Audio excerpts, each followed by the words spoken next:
Le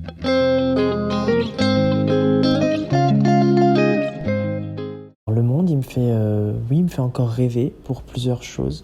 Je pense que la première chose, c'est parce que moi, je rêve toujours, et je rêve toujours en des choses auxquelles j'ai envie d'avoir accès, à des endroits où j'ai envie d'aller, que ce soit des endroits physiquement parlant ou des endroits dans ma tête et des envies, en fait, des idéaux.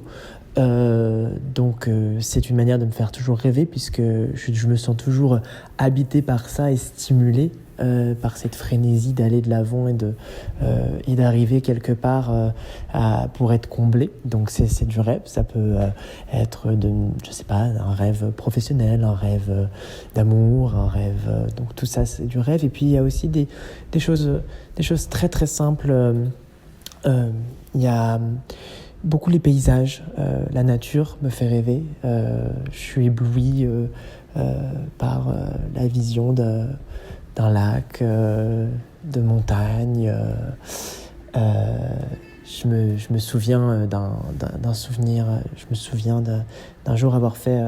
J'ai appris à faire du parapente et un jour j'ai fait un premier vol où j'étais seul et le monde m'a fait rêver parce que le paysage était à couper le souffle et moi aussi j'étais apaisé en fait et je me suis dit c'est dingue, c'était silencieux. Le silence me fait rêver aussi, ça c'est important et j'aime admirer aussi et me laisser rêver dans le grand vacarme des villes et marcher dans les rues. Ce qui me fait rêver aujourd'hui dans le monde, je dirais que c'est la possibilité de la rencontre. La possibilité immense que l'on a de pouvoir se connecter les uns aux autres et de pouvoir rencontrer des gens que je ne pensais pas pouvoir rencontrer un jour dans ma vie, liés à notre faculté de se connecter,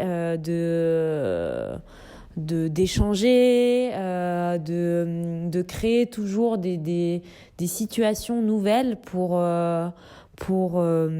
faire naître la rencontre. Et ça, je trouve ça formidable en fait. Je trouve que c'est ce qui nous permet vraiment de grandir moi, c'est ce qui me permet, j'ai l'impression de devenir quelqu'un de meilleur en tout cas. Et c'est formidable. El mundo todavía me hace soñar con la libertad de poder realizar todo lo que quiera y donde quiera, sobre todo después de este año de pandemia, donde nuestras vidas se han visto detenidas, planes, proyectos han sido cancelados, pospuestos, y en la creatividad y en el poder de la cultura como agente de cambio social, sin el cual no podríamos haber resistido tantos meses de confinamiento. El mundo me hace soñar con las emociones que se crean ante un proyecto como como IPAL, donde se crean sinergias con gente tan dispar, gente que nunca habría podido conocer si no es a través de este nexo común tan mágico que es el teatro.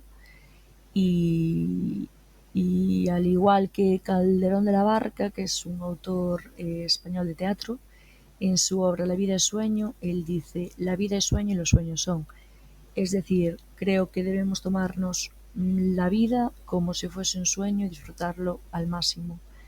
Y me gustaría terminar con una expresión gallega, que es mi segunda lengua en España, que es soñar a mares. Es decir, soñar con la misma fuerza del mar o con la misma profundidad del mar, sobre todo después de todo este año che nos ha toccato vivere. Semplicità. Parola chiave per sognare in un mondo ormai fagocitato da velocità e complessità. Un ossimoro forse, ma ciò che mi fa sognare è la semplicità di piccole e grandi cose. La meraviglia di un cielo terso, il profumo della prima estate, il pigolare dei passerotti. Sogni in grande, mi dicevano, ma ho avuto la fortuna di imparare a sognare grazie alla semplicità e naturalezza di gesti e parole di chi ancora ha il desiderio di costruire amicizie profonde, di vivere la vita con lentezza, assaporando il sogno che la vita è già di suo, senza bisogno di nient'altro. Un cielo blu, un ti amo sussurrato, una tazza fumante di tè. È questo il mondo che ancora mi fa sognare.